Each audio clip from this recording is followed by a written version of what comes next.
M1 M2 को कहते हैं हम लोग नैरो मनी, संकीर्ण मुद्रा, संकुचित मुद्रा, और M3 हमको कहते हैं व्यापक मुद्रा, व्यापक मुद्रा, या हम बोलते हैं इसको ब्रॉड मनी।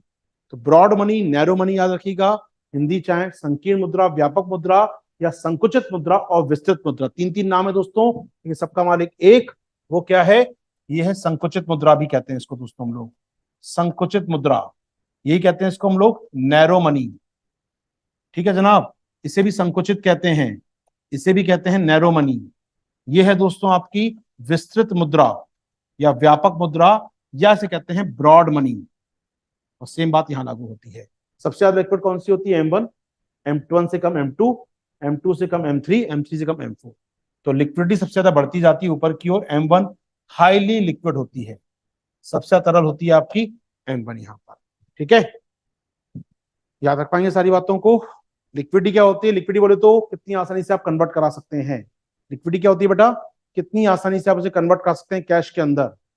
तो गोल्ड कन्वर्ट हो जाएगा, शेयर कन्वर्ट हो जाएगा, लैंड का टुकड़ा, जमीन का टुकड़ा कन्वर्ट नहीं होगा, समय लगेगा। आपका, आपके पास उधार दे रखा है कैश, समय लगेगा आने में उसमें से, ठीक है ना। तो आप M1 क्या है दोस्तों, आपके पॉकेट में रखी हुई मनी है, जो आपकी मनी है, जब चाहे निकाल सकते हैं आप, ये बहुत तरल होती है। M3 को दोस्तों एक नाम और देते हैं हम लोग, AMR का नाम देते हैं M3 को, AMR, इससे कहते हैं ब्रॉड मनी ना, ब्रॉड मनी भी कहते हैं इसे हम लोग M3 को, और एक कहते हैं एग्रीगेट मॉनेटरी रिसोर्स। दोस्तों ये मनी सप्लाई के आकलन के लिए सबसे उपयुक्त तरीका, सबसे अधिक व्यापक होती है, विस्तृत होती है, ये सबसे ज्यादा ब्रॉड होती है ये। तो देश में अगर मुझे निकालना हो कितना पैसा सप्लाई है बाजार में, तो मैं निकालता हूँ M3 को, देखता हूँ। M3 एक तरीका देखने का तरीका होता है, सबसे लिक्विड होती है M1, लेकिन देश की मुद्रा कितनी है देश के पास, इसको देखने का तरीका होता है हमेशा M3 अपना, एग्रीगेट मॉनेटरी रिसोर्स कहते हैं दोस्तों इसको, याद रखिएगा। तरलता में M1 M2 M3 4 याद रखिएगा, सारी बातें बता चुका हूं मैं आपको यहाँ पर। और चूंकि FD जो होता है तुड़वाने में अधिक समय लगता है, इसलिए हम इसको लोएस्ट लिक्विडिटी कहते हैं, इसे कब से कम तरलता मानते हैं। क्या हम इतनी बातों को लिख पाएंगे आपके साथ, मनी सप्लाई के चारों कंपोनेंट लिख पाएंगे दोस्तों, अगर सामने आ गए हैं तो मुझे यहाँ पर। तो क्या प्रिंटेड नोट्स नहीं लेते हैं, इसलिए मुझे थोड़ा कम बढ़ जाता है लिखवाने का मेरा, वरना प्रिंटेड नोट सब बातें लिखी रहती हैं, आप लोगों को थोड़ा सा ले पाए तो आसान हो जाता है मेरे लिए। ठीक है, इतना काम नहीं होता लिखवाने का फिर हमको। चलो कोई नहीं, लिखेंगे रहा फटाफट रहा, ये छापना उठा के करने है। मुद्रा आपूर्ति, हेडिंग बनाएंगे मुद्रा आपूर्ति, मुद्रा आपूर्ति लिखिएगा, मनी सप्लाई मुद्रा आपूर्ति। मुद्रा आपूर्ति की स्टॉक अवधारणा है, मुद्रा आपूर्ति की स्टॉक अवधारणा है, एक स्टॉक अवधारणा है जो एक निश्चित समय पर, जो एक निश्चित समय पर देश के लोगों के पास कुल मुद्रा के स्टॉक, तो देश में लोगों के पास कुल मुद्रा के स्टॉक को दिखाती है, कुल मुद्रा के स्टॉक को दिखाती है, कुल मुद्रा के स्टॉक को दिखाती है। मुद्रा आपूर्ति में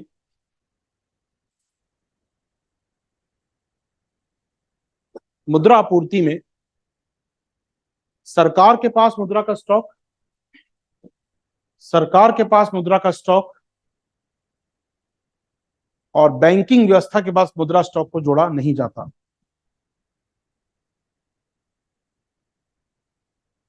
और बैंकिंग व्यवस्था के पास मुद्रा स्टॉक को जोड़ा नहीं जाता।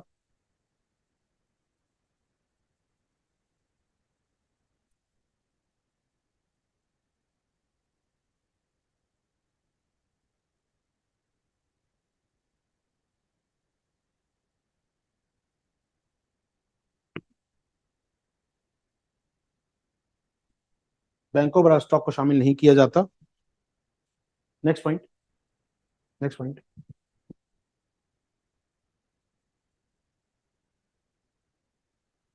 मुद्रा की आपूर्ति में,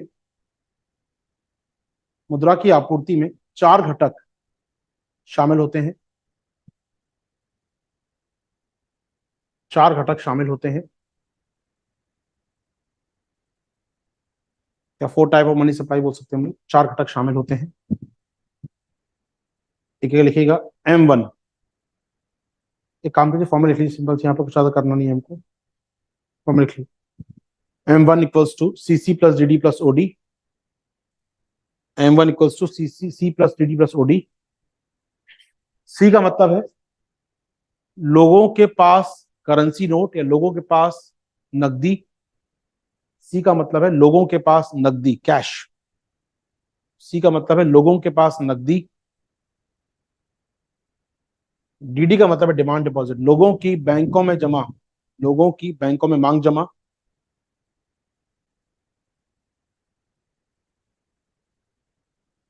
लोगों की बैंकों में मांग जमा, डिमांड डिपॉजिट्स। और तीसरा है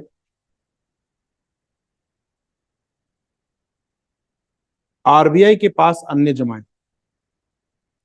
आरबीआई के पास अन्य जमाएं।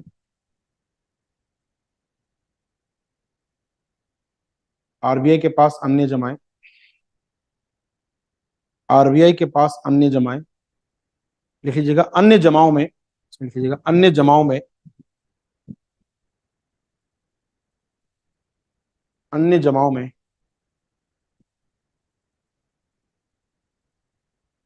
पहला, अन्य जमाओं में पहला, आरबीआई के पास सार्वजनिक वित्तीय संस्थाओं जैसे नाबार्ड की मांग जमाएं। पहला, आरबीआई के पास सार्वजनिक वित्तीय संस्थानों की मांग जमाएं।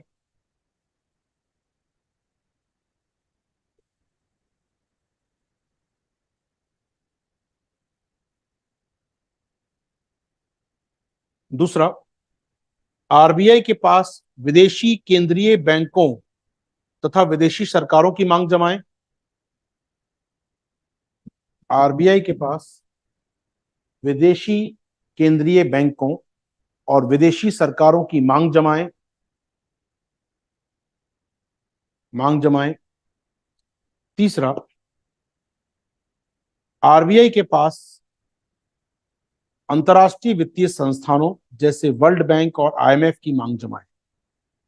अंतर्राष्ट्रीय वित्तीय संस्थानों जैसे आईएमएफ और वर्ल्ड बैंक की मांग जमाएं। मांग जमाएं। इसमें लिख लीजिएगा आरबीआई के पास, आरबीआई के पास सरकार की जमाएं। आरबीआई के पास सरकार की जमाएं और बैंकिंग व्यवस्था की जमाएं शामिल नहीं होती।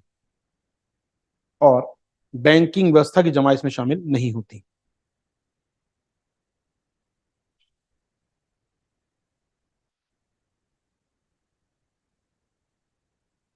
और बैंकिंग व्यवस्था की जमा इसमें शामिल नहीं होती।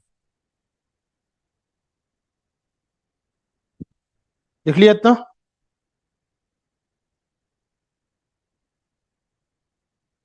लिख लिया है? अगर लिखिएगा M2 इक्वल्स टू, दूसरा है M2 घटक, M2 equals to M1 plus, M2 equals to M1 plus डाकघरों की मांग जमाएं। डाकघरों की मांग जमाएं। डाकघरों की मांग जमाएं। M3 घटक लिखिए, M3 equals to, M3 equals to M1 plus,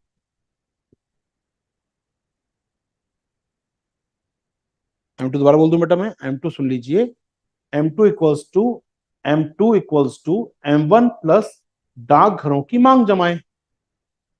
ठीक है, डाकघरों की मांग जमाएं। M3 equals to M1 plus बैंकों के पास सावधि जमाएं।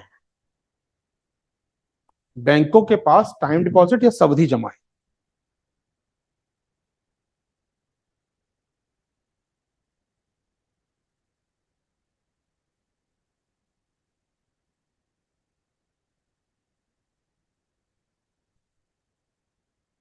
टाइम डिपॉजिट, बैंकों की सावधि जमाएं। और M4 लिखिए लास्ट में, M4 equals to M3 plus डाकघरों की कुल जमाएं। डाकघरों की कुल जमाएं। और कुल जमाएं क्या होती हैं? DD plus FD. डाकघरों की कुल जमाएं, डाकघरों की कुल जमाएं। चलिए नेक्स्ट देखिएगा, देखिएगा M1 M2 को, M1 M2 को, M1 M2 को संकीर्ण मुद्रा, संकुचित मुद्रा या नैरो मनी कहते हैं, या नैरो मनी कहते हैं।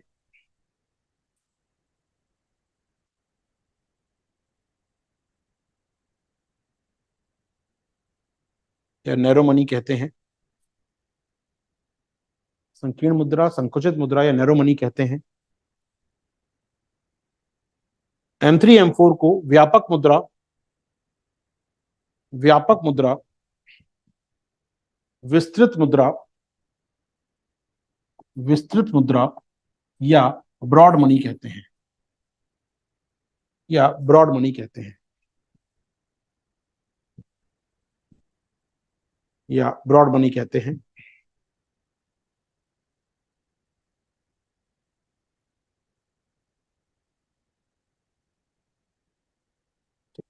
ओके, एक लास्ट में लिखिएगा, तरलता के क्रम से देखा जाए, तरलता के क्रम से देखा जाए, तरलता के क्रम से देखा जाए, M1 अधिक तरल है M2 से, M2 अधिक तरल है M3 से, M3 अधिक तरल है M4 से। M1 greater than M2 greater than M3 greater than M4। M1 अधिक है M2 से तरल, M2 अधिक तरल है M3 से, M3 तरल है M4 से। तरलता क्रम से देखा जाए तो M1 more than M2 more than M3 more than M4। ठीक है, एक लाइन लिख लीजिएगा लास्ट में। M3 को, M3 को एग्रीगेट मॉनेटरी रिसोर्स भी कहते हैं, AMR भी कहते हैं। M3 को एग्रीगेट मॉनेटरी रिसोर्स भी कहते हैं, AMR भी कहते हैं।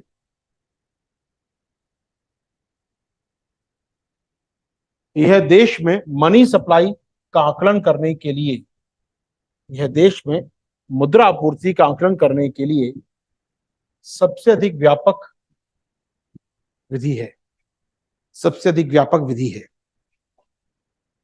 सबसे अधिक व्यापक विधि है, सबसे अधिक व्यापक विधि है। क्या आपने लिख ली सारी बातें दोस्तों? मैं आगे बढ़ूं यहां से। आई, ये तो मनी सप्लाई की बात हो गई दोस्तों, टॉपिक छोटा सा था।